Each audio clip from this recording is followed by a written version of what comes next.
Breaking news. Tests confirm euthanasia drug in major brand dog foods. And wait until you hear about what they put in your food, ladies and gentlemen. Rex Bear Leak Project. You might want to buckle up for this one. My blood is boiling. And I'm not surprised. It's just a reminder of how much they love us and even our pets. Now, a very astute Leak Project listener emailed me earlier today. They said, Rex, you got to check out this article. FDA to investigate after report exposes euthanasia drug in dog food. Great article written by Lisa Fletcher, WJLA News, ABC, Channel 6. And it's in reference to a gal by the name of Nikki and her pet. She's got 5 dogs that she shares a can, and this is like New Year's Eve, 2016. She gives her dogs a can of Avenger's pet food. And according to the article, among her 5 dogs, after that, she was racing the lifeless animals to the emergency vet after they ate this food. And she says they were falling over, they were running into walls, they were convulsing. So the vets at first say they don't know what's going on. Then an hour later, they come out, or hours later, they come out and say, we're sorry, your dog Tallulah didn't make it.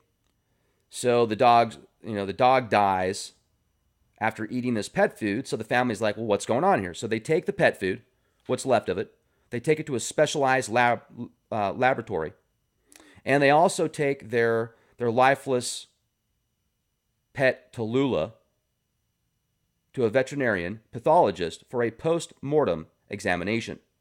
And then the examination says, according to Nikki, that it was poisoning from the dog food. But it wasn't just any poison. It was actually pentobarbital, which is a lethal drug most commonly used to euthanize dogs, cats, and even horses. It is a deadly toxin that's never permitted to kill animals that are part of the food supply, and it would also violate federal law if it was. Now, there is a gal by the name of Susan Thixton, which says pet food violates federal law. It's openly allowed by the FDA to violate federal law. Billion-dollar-a-year companies are making profits selling illegal, adulterated products to unknowing consumers in the U.S. every day. Now, Susan is a pet food consumer advocate who's been studying these effects and writing about the pet food industry for decades. She says consumers have no information. A consumer has to become a private detective to learn what's really in their food. And I would say the same thing for the food that you're eating and the food that your family is consuming. Maybe there should be a organization out there that gets funded to go out and take all the foods that we're consuming that are supposedly organic, bisphenol free, that are supposedly all natural ingredients, etc. That we should get that stuff tested and see what's really in there. And it should be tested for a multitude of toxins and elements and possibly some of the nanotechnologies that have been slipping into the consumer market. So WJLA decides to find out what's in these dog foods. They partner up with Ellipse Analytics. It's a lab that specializes in testing food for contaminants. WJLA tests 62 samples of wet dog food across more than 24 brands for the euthanasia drug, pentobarbital. After several months of testing and retesting, one brand repeatedly came back positive for pentobarbital, according to this article. In total, we tested 15 cans of Gravy Train, 9 cans, 60% of the samples come back positive for pentobarbital. They say that although the levels detected weren't necessarily lethal, under federal law, they're also not permitted at any concentration. Gravy Train makes Big Heart Pet Foods, which is owned by Smuckers. According to Nielsen data, it accounts for about $40 million of the company's annual revenue. Wonderful. So my question is, how does a euthanasia drug get in pet food from a company that large? And then the websites go out to say, oh, we do vigorous testing. We want to make sure that so I'll read to you in a minute. It says, the Big Heart website touts high-quality food that meets rigorous evaluation and testing requirements. Because they love us so much, folks. They put euthanasia drugs in your dog food for your pets.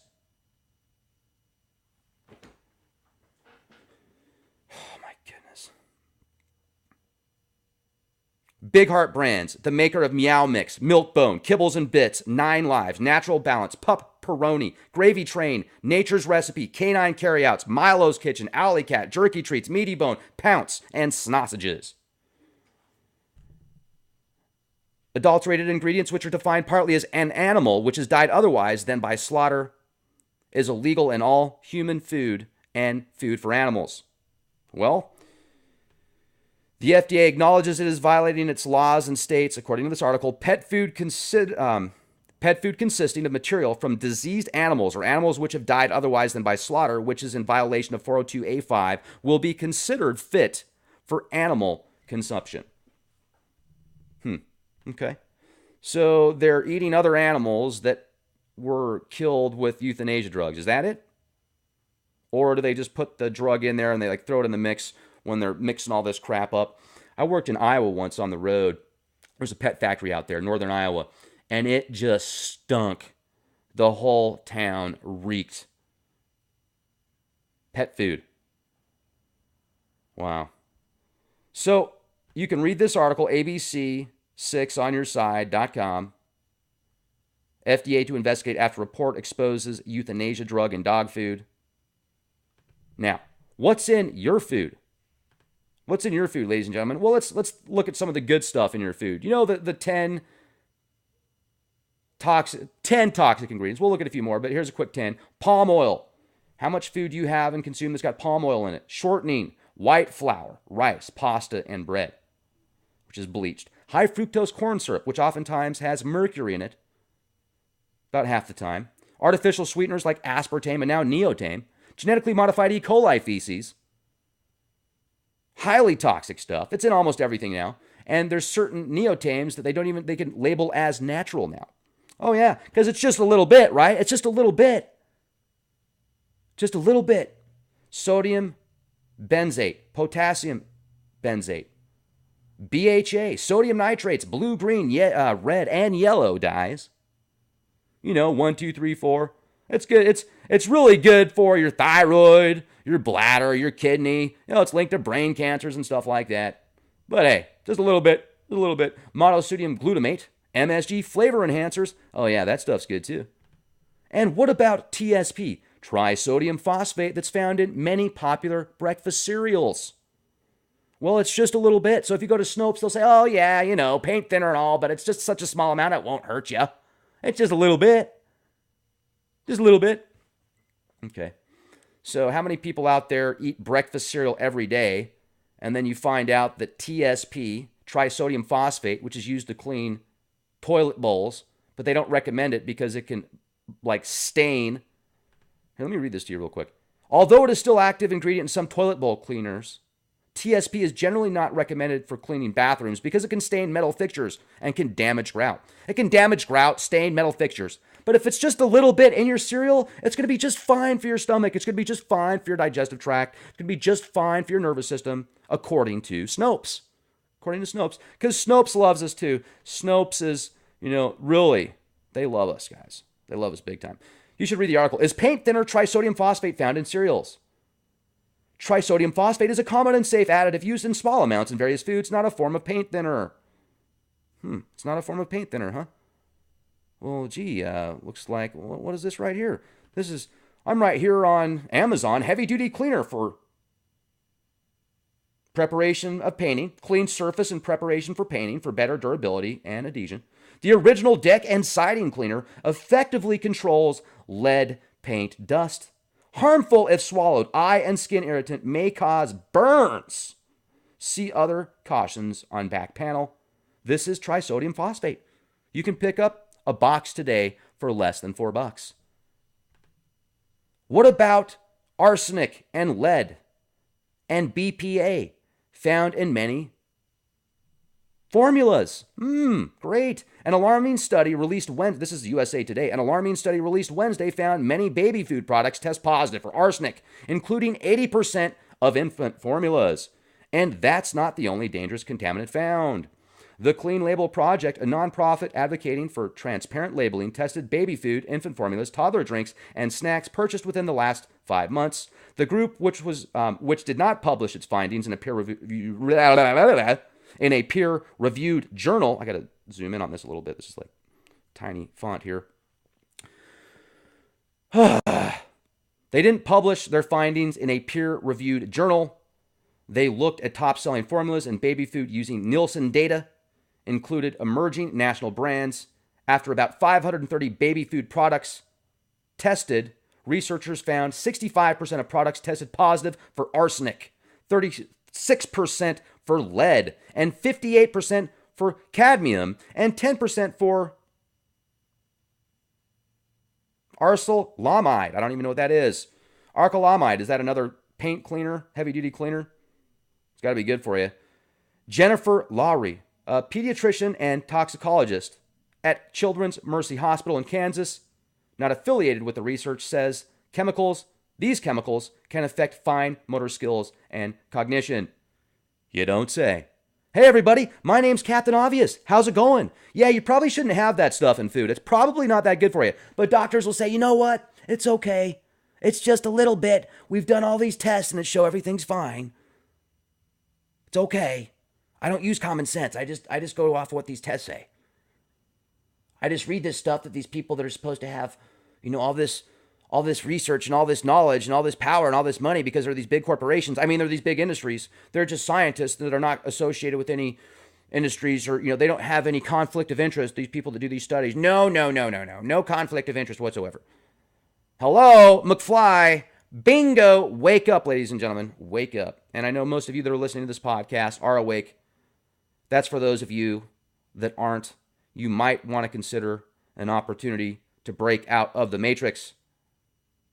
You are what you eat, ladies and gentlemen. You are what you eat. And how disgusting that companies get away with this stuff. Companies get away with this stuff. And then you have small mom and pop shops that get fined hundreds of thousands of dollars for not baking cakes. Now, I'm not saying I agree with those people for not baking a cake. I think it was pretty silly. Actually, I think it's pretty ridiculous that they didn't bake a cake. And now they're having to pay $135,000 for not baking a cake for a couple that was gay. So there you go. You've got to pay out $135,000 now as a small business to a gay couple because you didn't make them a cake. But large conglomerates that make millions, hundreds of millions of dollars can get away with putting euthanasia drugs or having euthanasia drugs found in the dog food. They can get away with that. They can get away with having arsenic and lead and nasty chemicals that don't need to be in your food unless they're creating this food for as cheap as possible. And how many chemicals and products do they put in there that don't even need to be in there that might cause health problems down the road? And then who benefits from that? The medical mafia industrial complex does. And there's no association whatsoever, is there, folks? Large corporations can put poison in your food and they can get away with it. But if you're a small business, you have to do exactly what you're told. Otherwise, you might go out of business. You got to play the game, right? Got to play the game. Eat poison and do everything they tell you to do. Otherwise, you will be assimilated one way or the other. You will not assimilate me. Abracadabra. I choose freedom. I choose to think for myself. What about you, folks? Be excellent to each other. Make sure to support our sponsors right now. You should definitely check out the specials that are at Trade Genius Academy. Trade Genius Academy has a plethora of do-it-yourself courses on cryptocurrencies. And also they have a really cool forum where you can talk to people that have been following Bitcoin, Litecoin, Ethereum, and different cryptocurrencies that you've probably never even heard of since near inception. I mean, these guys are the experts. So if you're interested in possibly diversifying and getting in on these roller coaster rides, knowing when to get on and when to get off, you should definitely check out Trade Genius Academy. Be excellent to each other. Why not? And be the change you want to see. And watch out for all that nasty stuff in the food.